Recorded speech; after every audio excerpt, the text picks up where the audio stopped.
बिस्मिल्लाहिर्रहमानिर्रहीम। फजर की 2 सुन्नतों के बाद औलाद की कामयाबी के लिए ये तस्बीह पढ़ो। रातों रात औलाद कामयाब और मशहूर हो जाएगी। मुहतरम नाजरीन, फजर की 2 रकत सुन्नतें ऐसी अजीम इबादत हैं जिनकी फजीलत खुद नबी करीम सल्लल्लाहु अलैहि वसल्लम ने अपनी उम्मत के सामने बारहा बयान फरमाई है और जिन्हें आप सल्लल्लाहु अलैहि वसल्लम कभी भी रद्द या तर्क नहीं करते थे। इन्हीं मुबारक सुन्नतों के बाद अगर बंदा अपने रब की तरफ खालिस दिल से रुजू करे, अपनी औलाद के लिए दुआएं करे और जिक्र तस्बीह के जरिए अल्लाह के हुजूर दुआ पेश करे, तो यही वो वक्त होता है।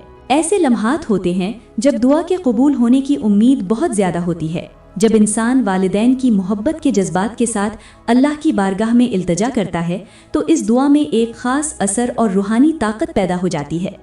अल्लाह ताला ने कुरान मजीद में वालिदैन की दुआओं का जहाँ जहाँ जिक्र फरमाया है, वहाँ इन दुआओं की कबूलियत और बरकत का भी बयान फरमाया है।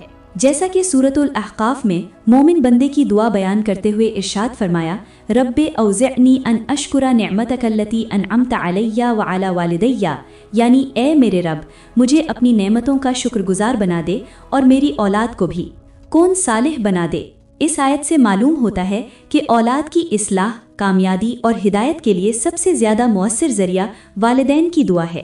तो हमारा आज का वजीफा भी वालिदैन की तरफ से औलाद के लिए नमाज फज्र की 2 सुन्नतों के बाद एक ऐसी तस्बीह पढ़ने का अमल है जो चाहता है कि उसकी औलाद कामयाब हो, उसे इज्जत, शोहरत, दौलत सब कुछ मिले और जिंदगी के हर मैदान में आगे बढ़े, तो वो ये तस्बीह पढ़ ले। इस तस्बीह के पढ़ने से वो रातों रात तरक्की की राह पर गामजन हो जाती है। तो इस तस्बीह के बारे में जानने के लिए गुजारिश है कि वीडियो को आखिर तक देखें, लाजमी देखेंगे। बच्चों की कामयाबी सिर्फ दुनियावी मंसूबों या शोहरत तक महदूद नहीं होती, बल्कि असल कामयाबी दीन, इखलाक, किरदार और नेकी में होती है और फजर के वक्त की इबादत इसी कामयाबी की बुनियाद रखती है। नबी करीम सल्लल्लाहु अलैहि वसल्लम ने फजर की 2 रकत सुन्नतों की अहमियत बयान करते हुए फरमाया कि रात के बाद फजर की 2 रकत सुन्नतें दुनिया और इसकी तमाम चीज़ों से बेहतर हैं। इस हदीस से समझ आता है कि जो इबादत दुनिया से बेहतर करार दी गई हो, उसके बाद की जाने वाली दुआ और तस्बीह की कितनी कदर होगी, बरकत और असर हो सकता है। फजर का वक्त ऐसा होता है जब अल्लाह ताला की रहमत खास तौर पर जमीन पर नाजिल हो रही होती है। सही बुखारी की हदीस के मुताबिक नबी करीम सल्लल्लाहु अलैहि वसल्लम ने फरमाया कि अल्लाह ताला फरमाता है, मेरे बंदों में जो फजर से पहले उठते हैं वो मुझे सबसे ज्यादा महबूब हैं। इस मोहब्बत और रहमत के वक्त अगर वालिदैन अपनी औलाद के लिए दुआ करें तो इन दुआओं में खास कबूलियत होती है। कुरान मजीद में अल्लाह ताला ने बारहा जिक्र फरमाया कि कामयाबी और कामरानी का असल दरवाजा अल्लाह की याद, सब्र और तकवा है। सूरतुल बकरा में इरशाद हुआ कि सब्र और सलात, खास तौर पर फजर की नमाज, अहम तरीन इबादात में से हैं जो इंसान को अल्लाह की मदद के रास्ते पर खड़ा करती हैं। इसी तरह एक और मकाम पर फरमाया गया, अपने रब का नाम सुबह व शाम याद करो। मुफस्सिरीन ने लिखा है कि फजर का जिक्र तमाम अज़कार में सबसे ज्यादा ताकतवर और बरकत वाला है। यही वजह है कि फजर के बाद की तस्बीह और वालिदैन की दुआ औलाद की कामयाबी का जरिया बनती है। नबी करीम सल्लल्लाहु अलैहि वसल्लम ने वालिदैन की दुआ की अहमियत बताते हुए फरमाया कि 3 चीजें ऐसी हैं जिन्हें अल्लाह रद्द नहीं करता, दावतुल मजलूम, दावतुल मुसाफिर और दावतुल वालिदैन। अपने बच्चों के लिए ऐसी 3 दुआएं हैं जो कभी रद्द नहीं होती, मजलूम की दुआ, मुसाफिर की दुआ और वालिदैन की अपनी औलाद के लिए दुआ।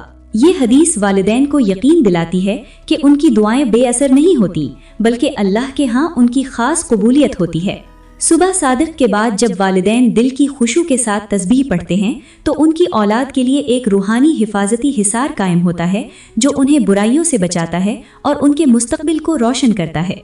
नबी करीम सल्लल्लाहु अलैहि वसल्लम ने सुबह के अज़कार और तस्बीहात की फजीलत भी बयान फरमाई है। सही मुस्लिम की हदीस है कि रसूलुल्लाह सल्लल्लाहु अलैहि वसल्लम ने फरमाया, जो शख्स सुबह को 100 मरतबा सुभान अल्लाह पढ़ ले, उसके तमाम गुनाह माफ कर दिए जाते हैं, चाहे वो समंदर की झाग जितने ही हों। जब ये तस्बीह इतनी बड़ी फजीलत रखती है कि गुनाह माफ हो जाते हैं, तो सोचें कि वो वालिदैन जो फजर की सुन्नतों के बाद अल्लाह की पाकी बयान करते हुए अपनी औलाद की कामयाबी के लिए दुआ करते हैं, अल्लाह ताला उनकी दुआ को किस कदर कबूलियत अता फरमाएगा। इसी तरह एक और हदीस में भी नबी करीम सल्लल्लाहु अलैहि वसल्लम ने फरमाया कि जो शख्स फजर की नमाज के बाद अल्लाह का जिक्र करता रहे यहाँ तक कि सूरज निकल आए, उसे हज और उम्रे का सवाब मिलता है। ये फजीलत जिक्र की तासीर को बयान करती है। देखने वालों को ये हकीकत समझनी चाहिए कि वालिदैन की नीयत खालिस हो, दिल में यकीन हो, जबान जिक्र में मसरूफ हो और वक्त फजर का हो। जब रहमत के दरवाजे खुलते हैं तो औलाद के लिए की जाने वाली तस्बीह और दुआएं बहुत मुअस्सिर होती हैं। फजर के बाद की जाने वाली तस्बीह से इंसान के अंदर एक रूहानी ताकत पैदा होती है जो उसके अल्फाज को मुअस्सिर आवर बनाती है। वालिदैन जब दुआ करते हैं कि ए अल्लाह मेरी औलाद को कामयाब कर दे, इन्हें नेक बना दे, इन्हें इज्जत दे, इन्हें हलाल रिज़्क अता फरमा, इन्हें दुनिया और आखिरत में कामयाब कर दे, जब ये अमल पढ़ो तो दिल में ये तसव्वुर करना कि अल्लाह पाक आपकी औलाद को नेकी, कामयाबी, इज्जत और हर बुरी नीयत से महफूज रख रहा है, उनके लिए आसानियां पैदा कर रहा है और हर दिल में उनके लिए इज्जत पैदा कर रहा है। ये अमल रोजाना खुलूस नियत के साथ कर सकते हो, वरना कम से कम 7 दिन तक ये अमल जारी रखना है। इस तस्बीह का मतलब तुम अपने जहन में रखना, इंशाअल्लाह अल्लाह पाक के नाम से और इस तस्बीह के सदक़े आपकी औलाद दुनिया और आखिरत में कामयाब होगी, नेक होगी और हर नजर, बुराई और बुरी सोहबत से महफूज रहेगी। दुआ है कि अल्लाह ताला सबकी औलाद को नेक और इज्जतदार बनाए और जो लोग औलाद के ख्वाहिशमंद हैं अल्लाह ताला उन्हें भी नेक सालेह औलाद अता फरमाए। मेरी सुनना और आपका सुनना अपनी बारगाह में कबूल व मंजूर फरमाए, आमीन। नाजरीन से गुजारिश है कि अल्लाह ताला के 99 नामों में से कोई एक नाम लिखकर कमेंट्स में जरूर शेयर करें। अल्लाह ताला हम सब का हामी व नासिर हो, आमीन। जज़ाक